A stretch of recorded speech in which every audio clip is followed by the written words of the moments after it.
Greetings. Good afternoon, good evening, good morning, depending on where you're joining us from. My name is Irfan Nuruddin. I am the Senior Director of the South Asia Center at the Atlantic Council in Washington, D.C. On behalf of my colleagues at the South Asia Center and Middle East programs, in particular Bill Wexler, Kirsten Fontenrose, and Josie Pelayo, it is my pleasure to welcome you to this very fascinating and exciting conversation with journalist Holly Mckay. Over the last few years, the Atlantic Council has chosen to take a leading role in the conversation around the future of Afghanistan here in Washington, D.C. We have deliberately fashioned our programming to focus on voices from the ground, to make sure that the voices of the people of Afghanistan are front and center in the policy conversations that occur in D.C., which all too often are dominated by strategic and political considerations. We don't always succeed, but we make sure that whenever possible, we showcase what's actually happening within the country rather than simply taking a 30,000-foot perspective from abroad. Our guest speaker today can help us understand what's happening in post-Taliban Afghanistan better than few others. She has been a journalist covering Afghanistan for many years. Those of us who have been following Afghanistan have relied on her journalism from the ground, including now when, as a white American, if I may, she has chosen to remain in Kabul, covering and bringing out stories about what is happening now that the Taliban is back in power. Any conversation about Afghanistan at this point in time has almost too much territory to cover, given the tumultuous events, not just of the last 2 months, but really of the last couple of years, which have been a challenging time for Afghanistan. Obviously, August and the events of the Taliban takeover of the country, the collapse of the civilian government in rapid fashion, focuses the mind on what exactly should we be expecting now that the Taliban is back in power, facing its own internal security challenges. So that is the agenda for today. To facilitate this conversation, we are honored to have Dr. Niloufar Saki, a non-resident senior fellow of the South Asia Center, moderate this conversation. In addition to her role at the South Asia Center, Dr. Saki is also Director of Policy and Diplomacy at Mckay & Company and a professorial lecturer at George Washington University's Elliott School of International Affairs. She has previous affiliations at the National Endowment for Democracy and at the Asia Society. She has written extensively on various aspects of international security, human security, peacemaking, and her most recent book is entitled Human Security and Agency, Reframing Productive Power in Afghanistan. Dr. Saki has a PhD in conflict analysis and resolution from George Mason University, and master's degree from Johns Hopkins, and an additional master's degree in peace building and conflict transformation from Eastern Mennonite. We can think of no one more suited or more qualified to have this conversation. So without further ado, let me hand this over to Dr. Saki to lead us in conversation with journalist Holly Mckay. Niloufar, the floor is yours.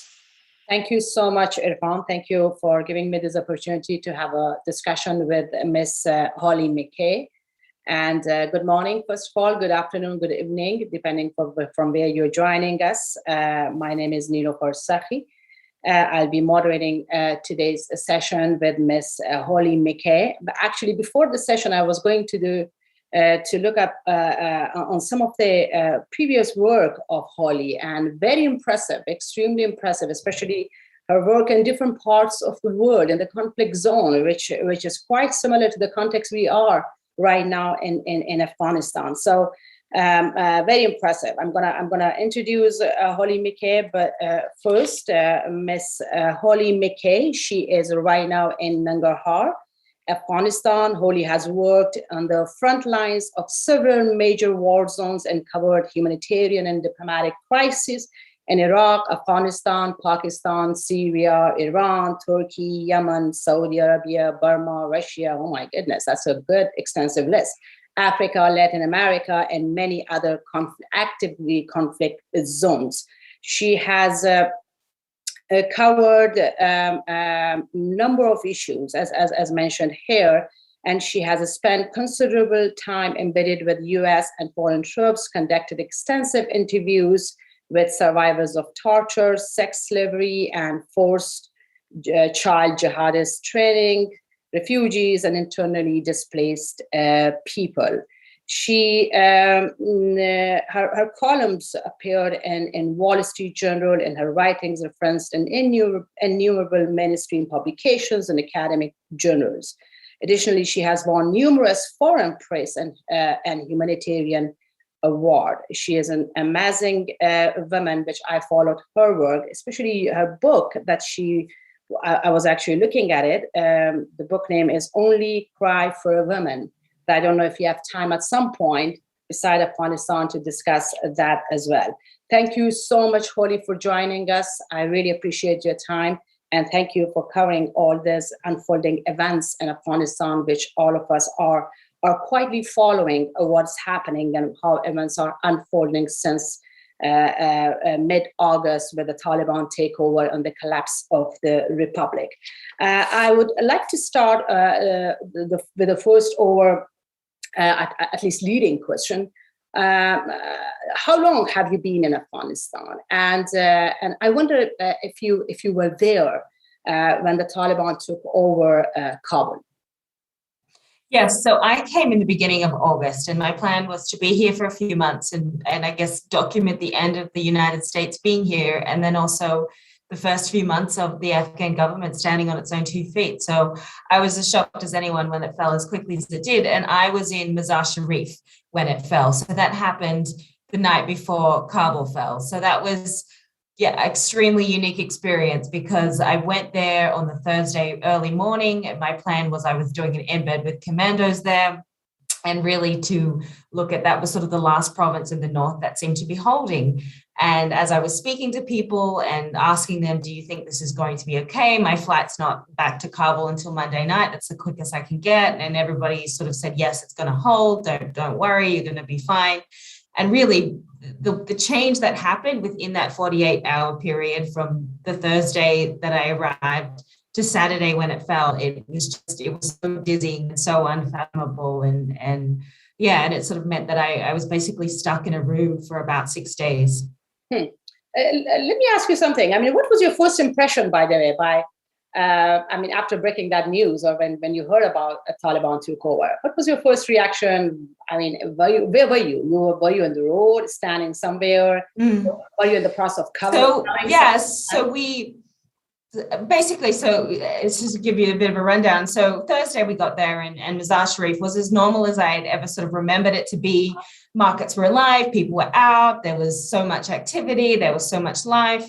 And then by Friday, obviously it's the weekend day, but you started to feel that something wasn't quite right. And I was talking to different people, and people from other provinces and villages were all sort of fleeing into the city, and everybody was sort of preparing to leave. And I kept thinking, what am I missing here? And I went out that night with the commandos. And again, the same thing, that they were all extremely sure that, they were going to hold it for at least weeks. And then the Saturday came, and it was just this really crazy shift. You saw people lining up outside the banks, getting all their money out so that they could go to Kabul. And I was trying to find interpreters, and everybody had left. And eventually I found someone, and I was with my photographer, and we started just to see people fleeing in from the villages that were just outside the city. And by midday, we got in a taxi and we started driving, and the interpreter said, there were 3 sort of front lines, and the interpreter was on the phone, and he just sort of turned around with this big smile on his face, and he said, oh, the Taliban have just come through the first of the 3 lines. And we sort of looked at each other, and the taxi driver said, I'm scared, I don't want to go any further. And we said, okay, that's fine. And then I went back to the hotel, and I was sitting there doing work that afternoon. And then my photographer and I decided we were going to go to a kebab cafe that we sort of went to every night. And there was just nobody on the street. It was just a ghost. And we sort of sat there, and this cafe normally plays, a lot of music and television, and it was just dead silent. And we sort of looked at each other, and we went, we need to leave. This is not good. And we got up, and then as we went to walk, and that was probably around 7 p.m., And you saw just the motorcycles coming in, and that was the Taliban. And then by the time we sort of got back into the hotel and we went to the roof to sort of see what was happening, it was just motorcycles coming in and guns in the air, and it was just as quick as that. And have you been continuously there since mid-August? So we were stuck. It was a bit of, we tried to get, so I was sort of stuck there for that 5 or 6 days. And at that point, we really didn't know what to expect from the Taliban. We didn't know whether they were going to target foreigners. We didn't know whether they were going to target journalists or women. And so we were kind of going back and forth. And I was talking to someone in the State Department. I said, look, I think the best way to do this is just for us to go and talk to the Taliban, just to ask for their permission to leave and to get out. And because Kabul had fallen the next day, we were being told, don't go to Kabul. So really our only option at that point was Uzbekistan. And so we had to, eventually, get contact with the consul there, which was closed, but we were able to get contact. And we ended up just talking to the Taliban, and they escorted us out and took us to the consulate, and then escorted us to Heraton, and we went into Uzbekistan. And so I worked there for a few days, and then I worked in Tajikistan for a few days. And then as I was kind of configuring what the situation was and was it okay to come back, and then my photographer and I just made the decision that we thought it would come back. And so we came back and drove through again from Uzbekistan back to Kabul, and that was the day after the US had left. So that was right in the beginning of September. Thank you. And please tell us, what does your experience show? I mean, how do you see the situation unfolding, including the conditions people live in overall in general? Yeah, the economic situation is really, really something that's terrible, and something I see as getting worse and worse sort of by the day. And so many people unable to work, so many people afraid to leave their house. The prices of just general buying of bread, buying rice have gone up drastically. Just sort of the amount of people just asking you for money, asking you for help. I mean, Kabul's always had a lot of beggars, but the degree to which it's happening now is really just, it's insane every time I leave the house. So, and you're just seeing that everywhere you go. And I've been traveling to a lot of the provinces as well. And it's the same situation. It's people they're absolutely in fear. They have no idea how they're going to feed their families. Can they get another job? Trade, agriculture, everything has sort of gone down. So that really, for the people left here, that is the number one thing that they are afraid of, is just how they're going to make ends meet. And since you mentioned the traveling, how do you travel now? How safe it is to travel across the country from province to province? Yeah, it's fascinating because this is the first time that I'm actually able to travel everywhere. And it's always by road. I haven't taken any flights since I've come back. But yeah, it's really just long road trips and in terrible kind of roads that, might only be 40 miles, but that 40 miles can take you 5-6 hours to kind of cover because of the condition of the roads. There aren't that many checkpoints.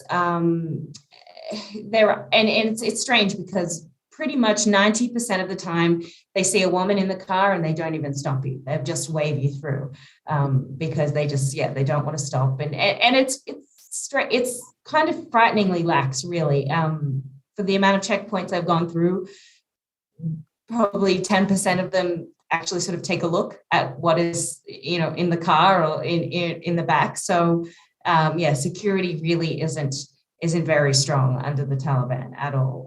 But yeah, it's fascinating because it is the first time that you can pretty much access any province by road, which you could certainly never do before. Do you see a difference? Because even from last 20 years, there was differences in security conditions and life of people across the country and different parts of the country. So do you see those differences when you travel from Kandahar to Jalalabad and Jalalabad to Mazar? And Kunar, you highlighted you're in Kunar as well. You have been in Kunar as well. So have you seen changes in people's behavior or conditions that they live in? Have you seen some changes? Yeah, and I think, especially I think so much of our media lens always sort of comes from the perspective of Kabul, but when you are in a lot of other places, especially in the rural areas and the villages, for a lot of them, they see their life as actually having gotten better, and not necessarily because they want the Taliban there, but because they see it now as being an end to the violence. And unlike Kabul, especially if you look at a situation like for women, a lot of the women in rural areas, their lives aren't going to change necessarily. They weren't necessarily going to school or to university. They weren't working in jobs, and they were pretty much relegated to the home. So for them, they look at life as, probably being a little bit more stable and secure than it was previously. And therefore, they see that as sort of an improvement. So it's certainly, there's just a big contrast that I find in cities, whether it's, Kabul or Jalalabad or, those cities tend to have a very different perspective of the Taliban coming in than the rural areas. And do you have did you have chance to talk to people? And are they absolutely talk to you on the road or anywhere around the city when you travel? Are they willing to talk to you? Yeah, absolutely. Every day I'm sort of out trying to talk to as many locals in different areas as possible. And it's a really mixed bag. It's hard to paint people's sort of thoughts in with a broad brush, because everybody's sort of coming at it from their own experience. But the number one thing you'll hear from anybody really comes down to the economy. It comes down to their fears of how they're going to survive, and the agriculture is dried up and their jobs have gone away. And I see that just everywhere I go. So that's sort of the main thing, the first thing that people want to tell you. And then the second thing is, no matter where you are too, if people hear that a foreigner is there, they're there with their paperwork. They're there with, trying to find out, can you help them leave the country? So, that is something you sort of get bombarded with every time that you're out and about. There is still just a huge swath of people that will probably never be eligible to leave, but there is a desperation. I think people see so many of the other Afghans leaving, and they want to, that triggers that sense of fear that they have to leave as well. And so there is just sort of this huge clamor for people to get out. Yeah, that's a critical situation. Actually, we are hearing mixed reports from different parts of the country. I mean, different people have their own analysis based on the reporting that they have. So I would like to hear your thoughts about the reports about human rights abuses committed by the Taliban, including forced disappearances, beating journalists and activists and former government workers, and also their atrocities towards the young generation. Where I read a couple of reports where it stated that they are the different checkpoints. They stop people, especially the younger generation, and they check their mobiles, and they have mobile searches, and then they want to see what are the background of those individuals. So what are your experience and observation from those kind of atrocities that are committed through different reporting about the Taliban? Those atrocities are certainly happening, but I would definitely say that they're the exception, not the rule. I really felt very strongly, especially, in the beginning, when I was looking in social media, looking at Twitter, and there was so much hype and so much fear and so much sort of hysteria. And I personally, in my experience, that didn't really match up to what I was seeing on the ground.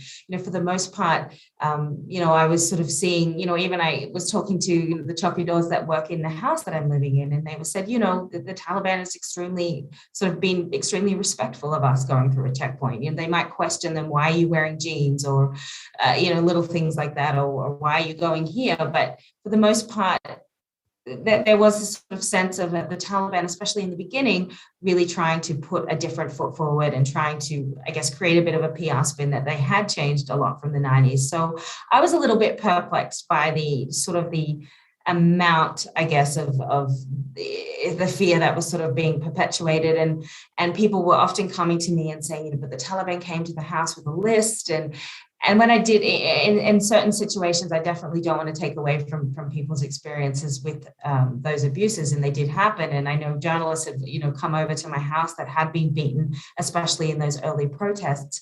But for the most part, what I kind of learned when I started to dig into it a little bit, so there were a lot of criminal groups that were also going around in that especially in those first few weeks where things were a little bit out of control. And there were a lot of criminal groups sort of going around and entering houses and, just saying we're the Taliban.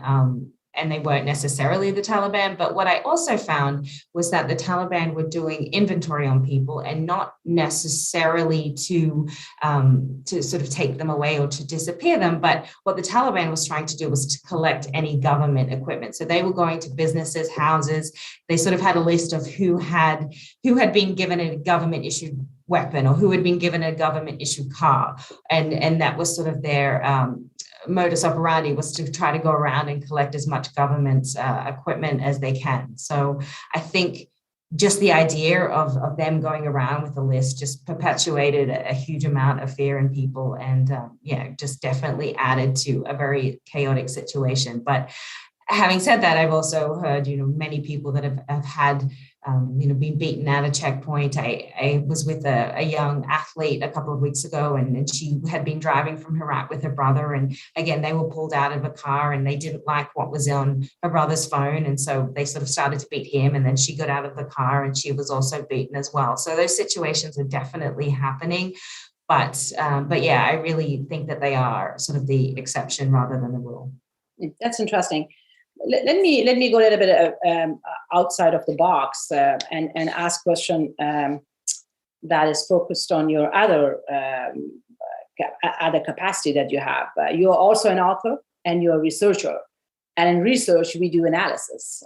We have facts and data, and then based on those facts, we put our own analysis. Not our own analysis. Certainly, some part of the analysis comes from ourselves, but based on the data. So now, what do you explain in terms of Taliban's behavior with the general population, with people's view about the Taliban? How do you see it's a temporary action for the Taliban? I mean, what I hear from you that they're flexible. I hear from you is the another face of the Taliban, which seems that they are now not really not that harsh, which people used to have it or experienced it in 1996 to 2001. So based on what you have put forward here as your own data, how do you analyze? Is the temporary flexibility towards media, freedom of expression, human rights, if there is any that you highlighted, or no? You think that it's a time-based, context-based, condition-based going forward? Just your analysis as a researcher. So right now, Afghanistan, I think, is in a really unique holding period. So things necessarily haven't changed that much since the previous government in terms of, I still wear what I always wore before, and everywhere you sort of go they're just waiting. It's this waiting game of where we're waiting to form a government. We're waiting for the Jirga to form to determine what the Sharia law is going to be. So they haven't sort of set down any laws yet, because I think that they really are trying to get this international recognition and to get the economic and financial support that they want. So right now they aren't doing anything too extreme. So it's this sort of waiting period. And I don't know how long that's going to go for. And until those laws are set, I don't know that we're going to see huge drastic change in Afghanistan. So it's really, every ministry that I speak to, it's sort of the same thing. Well, we're just waiting. We're waiting for the laws to be formed. We're waiting for, whatever that is. And I think once that's determined, that is when you're going to see, really big change. And that is when you are going to see what the real face of the Taliban in 2021 is going to be. But I really have noticed over the past few months is quite a crackdown. So that the first month that I was working here under the Taliban, I was absolutely shocked at how easy it was to get around, to get interviews. You literally just had to. So when you come, as a journalist, you go to the Ministry of Foreign Affairs and they give you a letter from Mujahid, and you sort of just keep that in your bag. And everywhere you go, when a Taliban stops you, you just sort of wave the letter and you're good to go.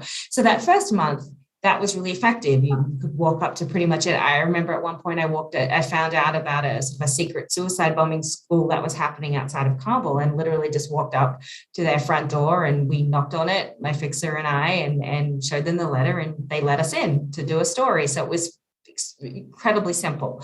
But since then, it's changed a lot. Since then, you're seeing a huge sort of crackdown on being able to go anywhere. The Taliban constantly wants to follow you. The Taliban is constantly trying to say, oh, it's for your safety. We have to make sure that, we're going to escort you here. And it's sort of like, no. So I have seen a really negative change in their crackdown on where you're allowed to go, their sort of supervision of it, and even just trying to get the ministry interviews, which in the beginning were relatively simple. And now it's, there's only certain designated people that can speak to you. So yeah, it's becoming an increasingly difficult place as a journalist to work, because you can't get the same freedom in the beginning. And then, that harm, that makes it really difficult, especially when you are trying to talk to villagers or to regular people in different places, because you sort of have this constant Taliban presence that's working around. So, my job is then to try to sort of get the person that I'm speaking to away from the Taliban a little bit, so that you can hear the truth. But, those people are also constantly living in a state of fear themselves. So it is, my concern is that it's just going to become just an increasingly difficult place for journalists to operate freely. Going forward. Thank you. Another major and very important area of concern since Taliban has taken over is women's rights, women's sector in general, women's rights in particular. And there are a number of reports that indicate that schools and universities are closed, and girls in particular are not allowed to attend school and universities. And now we heard that in a couple of provinces, the school for the secondary school got open for girls. Are you in contact with local women activists or students from the schools? And what can you share about education in general? And if they have shared with you some of their concerns, what are those concerns, and how they feel and think and digest whatever they experience around themselves? Yeah, it's extremely frustrating. I talked to a lot of women. I was with some high school students today that weren't, very close to finishing school and not able to finish it. So it's extremely frustrating for them because they're stuck in their homes. Mind you, private schools, I believe, are still functioning. And when it's just very bizarre. So when I bring this up, and I went to the education ministry both here and I went in Kandahar as well to kind of try to find out what was happening with the situation. And I don't know whether it's a talking point or what the excuse that they constantly give is that they need to provide separate transport for girls. That they say, well, we have to provide buses, we have to provide separate cars. Once the transport is sorted out, then it'll be free. We want girls to go to school. We want them to have an education. So it's this sort of very bizarre excuse. And you sort of say to them, well, I'm sure there's a bunch of people that will give you buses if that's all that it's going to take. And then sort of another layer of excuses come out. So they, on the surface, they're saying it's all about the safety. It's all about making sure that separation happens. But most of the schools here are already separated between girls and boys. So it is concerning to me, because it just sort of seems to be something that they brush under the table. And we're going on 40 days now since girls and women have been able to go to secondary school and in some universities. So it is something that people are very, very concerned about. And what about the local NGOs, the women NGOs? I heard from number of women where Taliban entered the offices, and they strictly said that women field officers cannot go to the field anymore, and men can go, even for the humanitarian programs that some of these organizations had across the country. So they clearly said that that's a policy for now. Yes, that's it for now, and we will let you know once we have another policy in place. But and that again differs from place to place. So this kind of reports that we gather and we hear from people. What are your observations? And did you have a chance to talk to these women activists around the country?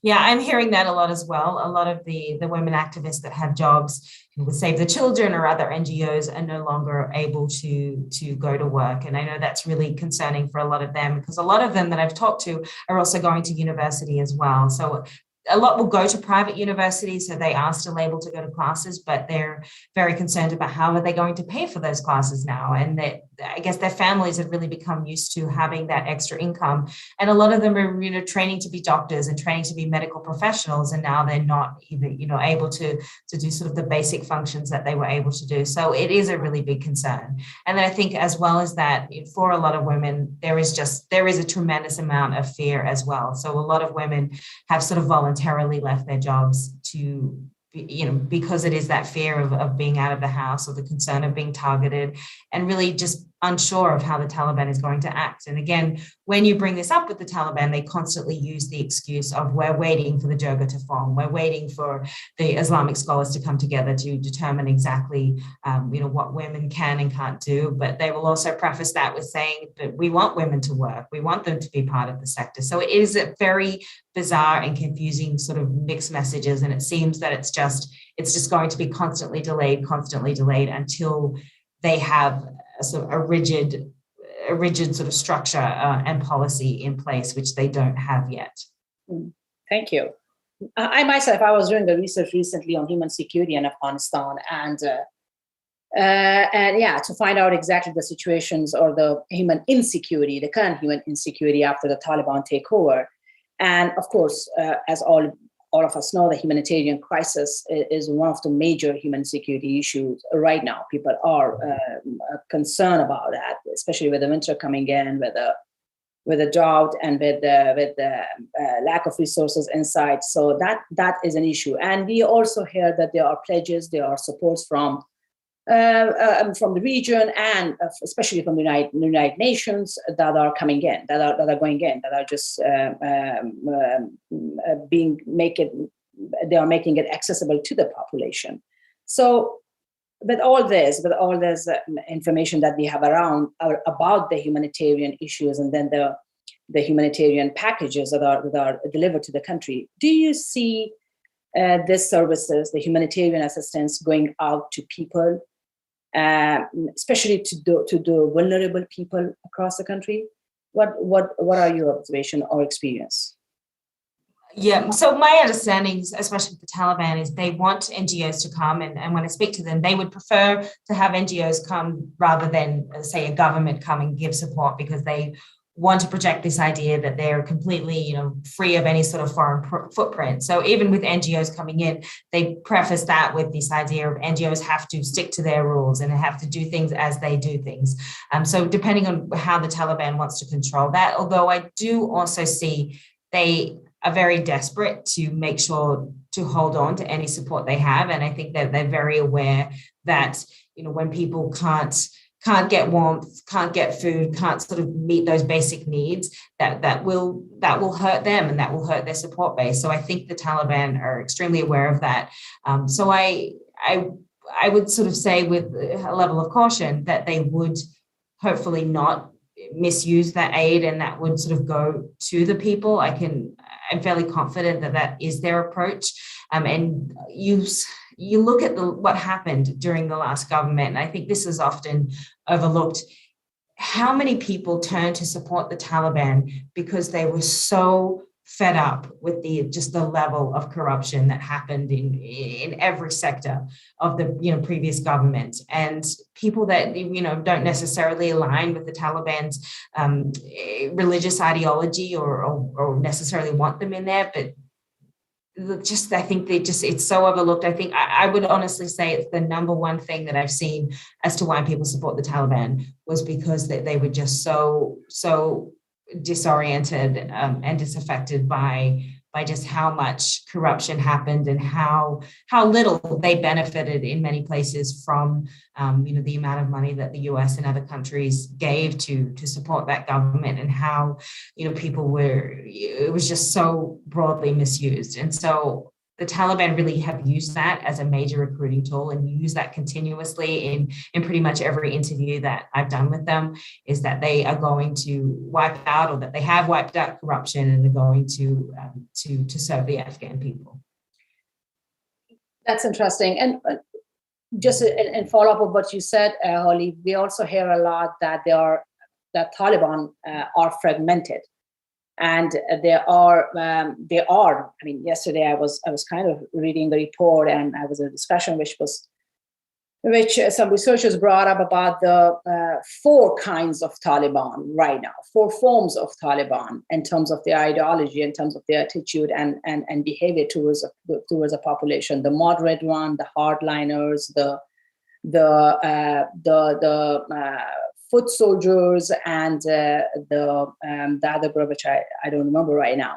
So and then therefore the conditions of people are different in different parts of the country, because there is no a united policy for everything, for what you discussed, for women's rights, for humanitarian assistance, for media freedom. So there's no kind of a united framework or a coherent framework. Do you see that differences and their attitude in different provinces when you travel, and how that impacts those different behavior or attitude of Taliban impact the life of people in different parts of the country that you travel? Yeah, the Taliban is certainly fragmented, and I think that's why we haven't seen a government be formed. I think you have many different competing agendas.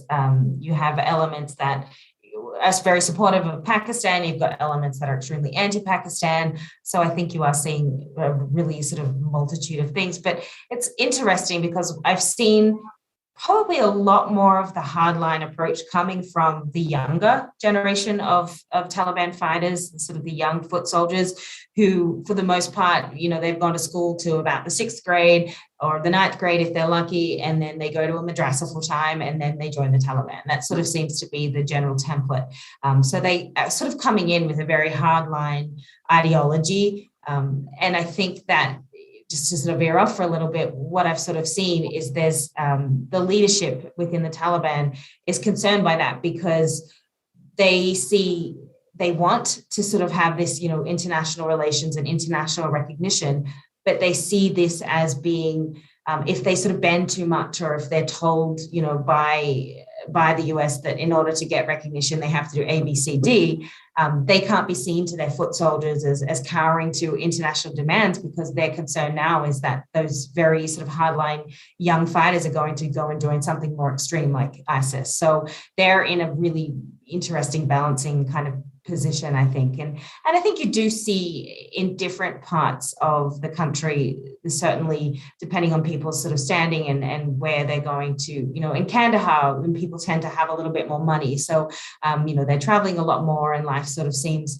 a lot better for them. But then you go into somewhere, I was just in Nuristan, which is a lot more of a Salafist place, and where you would sort of think that they would, be welcoming of the Taliban, and pretty much every person that I talked to there hated the idea of the Taliban being in there. So it's sometimes a little bit hard to predict, but yeah, I think that, depending on where people are raised and where they're from, the ideology is going to be a lot different. So, and I also, just as a female journalist, I find, working in Kabul is actually a lot more difficult, or I get treated a lot differently, say, than when I even went to work. I went and spent a bit of time in Kandahar and in Mullah Omar's sort of mosque where he started the Taliban, to try to understand what's happening there. And I found even the imams there were sort of a lot more welcoming of me being there than what I experienced at a lot of the ministries in Kabul, which are sort of overseen, I guess, by the Haqqanis, which also have a very hardline interpretation. Interesting. I'll get back to this view that you shared with us. Before that, do you want to share anything with us about the overall evacuation process, and how the process went, and people are allowed to leave the country now, or no, there's restrictions on them? We have heard about the passport issues. People are having concern about passport. Their passports are expired, many, and the bureaucratic process and the administration the administration are taking a lot of time and doesn't allow them to leave the country on time wherever they want. So what are your observations, especially if you have had chance to talk to people with such issues?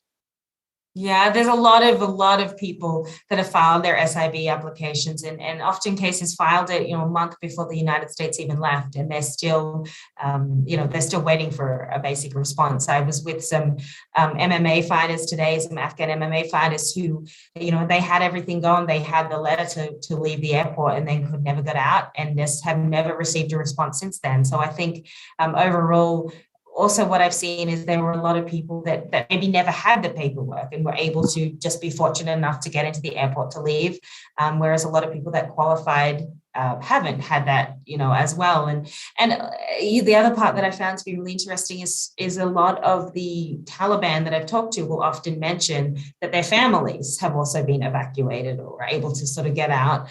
So yeah, I have questions myself a little bit about the vetting process, or how chaotic it was, and really how a lot of people that I know to have sort of gotten out that probably didn't deserve it as much as people here that did a lot of work for the United States or in a very vulnerable category. So I think overall it's an extremely chaotic situation right now. Those evacuation flights appear to be halted, and also the border crossings, both in Spin Boldak and Holcomb Gate, that Pakistan is not really allowing anybody at all to go in. So it's they're in a very challenging sort of situation of that there isn't really many opportunities for them to leave. The passport office is open again in Afghanistan, but I went there a couple of weeks ago and, there was probably around 6,000 people sort of just streamed outside that office, and you have the Taliban just sort of whipping and flogging people to stay in line. So it's certainly not a place too many people would want to go and hang out in. And so it's a there's not a lot of places or not a lot of opportunity for anyone to leave right now. Thank you. And there are lots of questions. I have a lot of questions for you, Holly. I try to keep it brief. My last question from the list of the questions I have, and then I have some questions from our audience, which I'm going to ask, and then let's see how it goes. So the last area of concern, the last issue that right now is kind of emerging from Afghanistan is the threat of terrorist groups, transnational terrorist groups, and terrorist groups in general. And there are lots of reporting and analysis which actually demonstrate and indicate that a new phase of terrorism will emerge and then reorganize themselves from Afghanistan with ISIS-K fighters. That I think I was just reading your article you recently published about ISIS-K fighter hiding in Afghanistan. So do you want to reflect on this article? You clearly mentioned that you interviewed quote ordinary young Afghan who is a member of Afghanistan's ISIS. Do you want to reflect on this particular interview, or what are your overall observations from the interview you conducted? Yeah, so I spent the last few days going through Nangarhar, Kunar, and then into Nuristan, trying to sort of get a sense specifically about what the Daesh threat was. What I found to be extremely bizarre is, for the most part, the Taliban, despite the attacks, which are pretty much happening every week or multiple times a week, the Taliban sort of their approach to it is pretending that it doesn't exist. They're saying, oh, it's not a threat, it's fine. We caught them all. There was a couple of attacks at the beginning, but that's all been sorted. Every single one of them has been arrested now, and they're in jail in Kabul. But yet at the same time, they let out just so many of the ISIS fighters from Bagram when they took it over. So it's a little bit bizarre on that front as well. So I was there in the area sort of looking at what was happening. I went to, just outside of Jalalabad, I went to the house that the US dropped a drone on just before it left, where the ISIS-K planner of the airport attack supposedly live. And of course, the Taliban commander, when I questioned him beforehand, the intelligence commander there, he said, they dropped it on the wrong target. And so I went there and talked to the neighbors, and then that it wasn't true. According to the neighbors, the drone was very specifically targeted on this sort of one man living in a house with a wife and kids. And that happened one late at night. But he said, every night the Daesh is coming through that same area. He said, the day before I was there were 3 bodies that were decapitated that were hanging in that village. And there was a note next to it saying that anyone who picked up the bodies, they were going to target. So I think eventually, somebody from a different village ended up coming and taking them. I believe they were Taliban fighters. And then, it was just sort of every day people were sort of saying, well, there was a decapitated body in my town, or, so you're hearing a lot of that. But then at the same time, the Daesh say, the Taliban say, well, the Daesh doesn't exist. And they've also taken to using the term rebel. So now they're saying, we're not even going to use the term ISIS-K or Daesh. We're going to use just rebel. And so that is their terminology for basically, I guess, putting anyone that's against the government under that one umbrella, which includes ISIS. But, it definitely is prevalent. And we just see that in the attacks. And then with the ISIS-K guy that I interviewed, that sort of came about pretty sporadically. My driver that we had sort of driving back from Eurostar knew someone about where this guy lived. And he said, we're going through this area. Do you want to interview him? And I said, okay, let's do it. So we sort of went, and he just, looked like any regular Afghan. He certainly didn't, look or seem different, was very sort of quiet, fairly softly spoken. And he said that he had just gotten out of Bagram a couple of months ago when the Taliban came in. Had been arrested, I believe, for about a year by the previous government. And he just went straight back in and was, ready to fight. And his number one goal, he said, was, they were going to fight Pakistan. That was their first port of call. And he, sort of explained to me, and I said, how do you join ISIS-K? Because I think I was a little confused. How closely was it related to the ISIS that we see in the Middle East? And he said, yes, it's all one brand. We pledge allegiance to Baghdadi. We have to approve, 14 different things when this Islamic scholar comes to our house. And once we've done that, we can be, sworn in from there. So I think, he also, downplayed it a little bit and saying, well, we're weak. We don't have the sort of the equipment and things that we want. But the second we get our hands on any equipment, we're going to sort of fight. So I do see it as a really big threat. And I see it not just as a threat, to the Taliban or to increasing the instability in Afghanistan, but obviously, they're very open about their hatred toward Pakistan. But also I said, do you, what is your goal? Do you plan to attack sort of beyond that? And he basically just said, anyone who is against us, anyone who's against our brand of Islam, we will attack them. So that sort of leaves things very open-ended. And he also said, and this is something, I also see as a point of concern as well, that say for him and a lot of people he knew, they joined ISIS-K about 4 or 5 years ago because they were so, I guess, disgusted, for lack of a better word, that the Taliban had covered up the death of Mullah Omar for 2 years. They kept saying, we want to see Mullah Omar. We want to see video of Mullah Omar. And obviously he was dead, and they didn't produce that for several years. So then they looked at that as the Taliban being dishonest. And they looked at ISIS as being a group that they thought was honest. So they joined them. And then you sort of parallel that a little bit now where you see, the Supreme Leader Haibatullah, who nobody has seen, who has or done a video.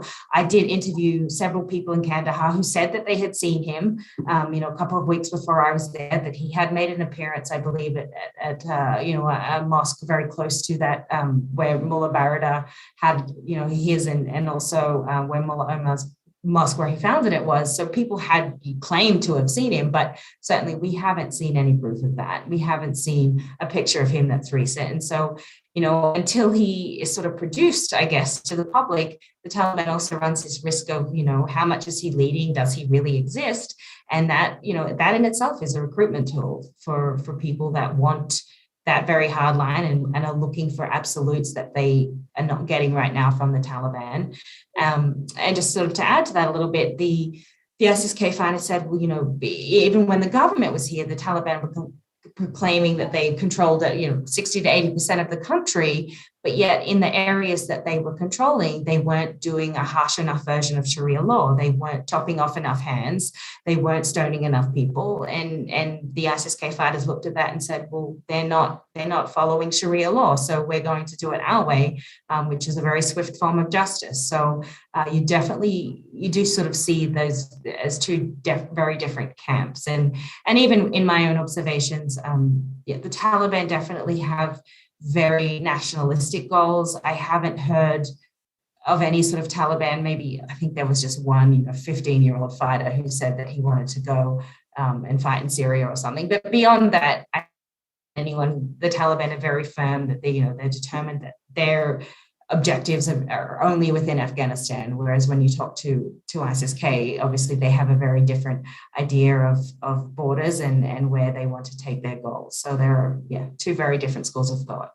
Interesting. It reminded me of one of my researches I did in the past, and I was asking people, common, regular people from different rural population area. And I was asking the question of whether it was about the nature of terrorism and who are terrorists, who are insurgent. The questions were around that. And the answers I remember that I gathered from many of my interviews that, well, they are all same.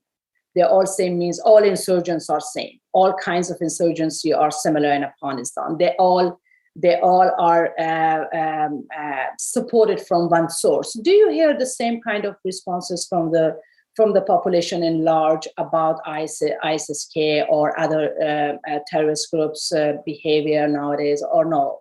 What are the messages coming from people in terms of this group?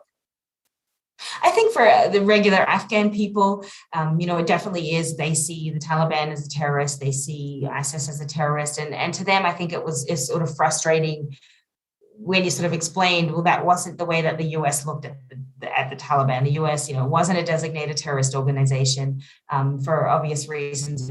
But for the Afghan people, that was a very strange and frustrating concept, because they saw them as, doing such a suicide attacks on a weekly basis, or the same sort of acts that ISIS-K was doing on an even larger scale. And so for them, it was just a really frustrating thing. But I also see, I see sort of and I've seen this for many years, is with Afghan, there is an unwillingness to, I think, for the most part, take responsibility for a lot of the, derailment that has happened in this country. I think there is sort of a huge tendency constantly, and the Taliban does the same thing as well, but there is a huge tendency to always look to blame, whether it's Pakistan, whether it's, funding from Saudi Arabia, whatever it may be. I think there is a huge tendency to blame everything as having happened from the outside. And there's often not a lot of reflection of where things went wrong from the inside as well. Thank you. And I have a couple of questions. I have a couple of questions in the chat box, which I'm gonna, let me see how I should frame this. Okay, so, historically, there has been a narrative in Afghanistan that all the focus has been always on the urban population, the focus of researchers, reporting, journalism, activities, development, social transformation. Everything has been really focused on those 5 building blocks of the country, which are urban areas. So did you cover in your report, since you were there from last more than 2 months now, did you have a chance to talk to people from rural areas, very remote areas? Or if you had, do you see the differences in views from between their views and the people of the urban areas? Absolutely, yeah. As I said earlier, there is a huge difference between a life in Kabul, especially as a woman, and then a life in a rural area. So I've tried to really make a point to going to as many rural areas as I can over the past couple of months, and to sort of highlight the differences in their lives. And I think for a lot of them, they see life as becoming a lot more stable now than it was before. And it's not because they want the Taliban in there. It's because, the fighting that existed a few months ago, and sort of not being able to go out of your home because there was a fear of a bomb, or a fear that you're going to be hit by a stray bullet, that doesn't exist anymore for a lot of them. So they actually see life as hopefully improving. I was just a couple of days ago, I was in Kuna, sort of in the Kurungal Valley area, and they were sort of telling me, it was quite fascinating, because basically almost every family there had a member of the family that was, you say the dad was Taliban, the son was ISIS, the nephew was an A&A soldier, and then someone else was was missing the Americans being there. So it was sort of a strange parcel of how how so many of these areas have become a mixed bag of so many different kind of allegiances. So I think, but to go back, I think, the rural population definitely has a very, very different experience. And quite frankly, their lives are not going to change the way that lives in somewhere like Kabul are going to change. Their lives are probably going to become a lot more stable. Mm-hmm, mm-hmm. And two more questions I have. One is, I think it's lost in the chat box from our audience. It's around the behavior of the Taliban with the journalists. So we hear reports that Taliban behavior is different with the foreign journalists, and there are differences of behavior, and they have a strict. I don't want to say strict, but they have a different kind of behavior with Afghan journalists. Is that what you observed during your reporting or coverage? Yeah, I would definitely agree with that. I think that being a foreign journalist here, I am treated differently to what my Afghan colleagues would be treated as. I think the Taliban tends to look at that it can control a lot more of the Afghan narrative and tends to be, I guess, sort of see a sense of ownership over Afghan news stations and Afghan journalists, which makes their job, incredibly difficult. And, the people that are still doing it, the journalists that are still out there, are extremely brave. And I have so much respect for them.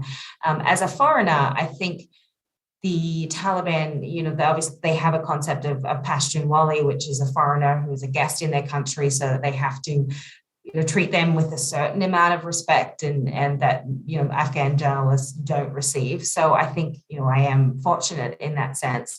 And also the Taliban really, one of their huge pillars that I almost say they're obsessed with is how they're perceived by the outside world. And so they're sort of on this drive to sell themselves a lot to foreign journalists. And any interview you walk into, they start to ask me, well, why does the world see us like this? And why are people saying this about this?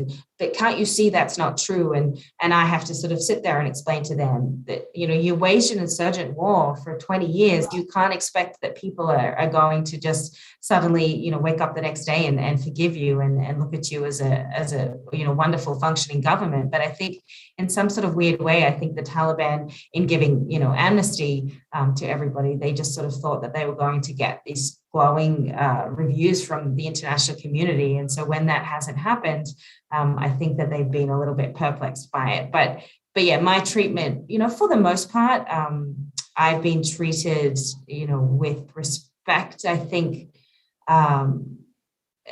they won't look at me generally. I don't get acknowledged. I usually walk into a room with my fixer and my photographer, who are both male, and they get greeted and handshaked, and I sort of, I'm barely kind of acknowledged. But I've sort of changed my approach a little bit as well in the past, I guess, month.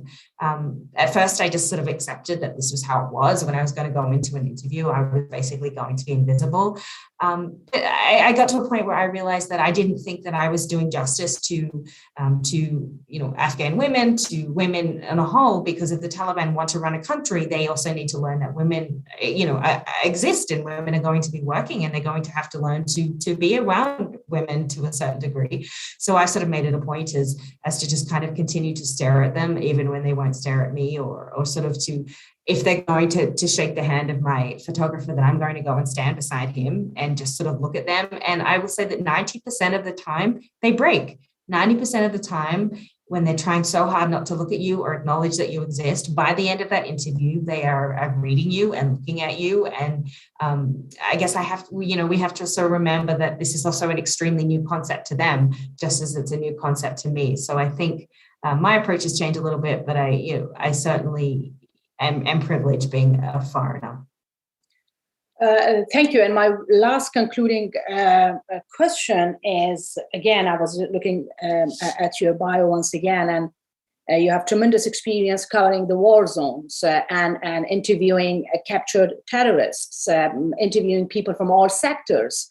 What do you see the future of Afghanistan? How do you see the future of Afghanistan with the Taliban takeover, with all your interviews with people from different sectors, with a member of ISSK that you recently interviewed, with the Taliban that you had a chance to interact and talk about different issues? How do you see, as an analyst and researcher that you are, the situation going forward? When I first came in, I really tried to come in with sort of, I guess, as blank slate as I could and give them the benefit of the doubt in however that they were going to approach it. But and at first I did see certain signs that I thought, potentially positive. There was this extreme drive to get rid of corruption. There was sort of a change that I think Afghanistan needed. But honestly, over the past few weeks, when I've sort of seen how difficult coming to work here, when you're seeing, the amount of internal conflict, I think that is happening, you're seeing the dismissal of a group like ISIS-K, that concerns me because I don't think the Taliban has the capacity to govern. When you go to a ministry, you're lucky if the minister maybe goes for an hour a day, or then he conducts the rest of his meetings at the mosque, and then he just doesn't come back for the rest of the week. So you're sort of seeing just a lot of incompetency. I'll talk to ministers. I'll try to find out, what is your background? How are you qualified to counter narcotics? And they really don't have any qualifications to do those jobs. And so my concern is, on top of sort of just an inability to understand what it is going to take to run a country, which is far different from running an insurgency and sort of hiding out, I see the internal conflicts within the Taliban as being a huge problem. I hate to throw around a word like a civil war, but I look at the something like the Taliban itself, and everything is a splinter of something else, even ISIS-K being a splinter of what the Taliban was. So there's this sort of tremendous fight for power that comes before any sort of sense of governance. And so I don't have, unfortunately, I don't have a positive view of what Afghanistan is going to be. I don't think the Taliban necessarily has the capabilities to run a country. And I think there are just so many grievances within them, and sort of that power fight that could spiral into something, a lot more sinister on top of a weak economy. Thank you. It's a very good point to end here. With this, I will conclude today's conversation. Thank you again, Holly, for joining us today. And thank you so much for what you're doing. All the best with your on the ground coverage and reporting. And please stay safe, and please take good care of yourself. Thank you very much once again. And thank you everyone for joining us today. Here's the end of our dispatch today. Thank you. Thank you.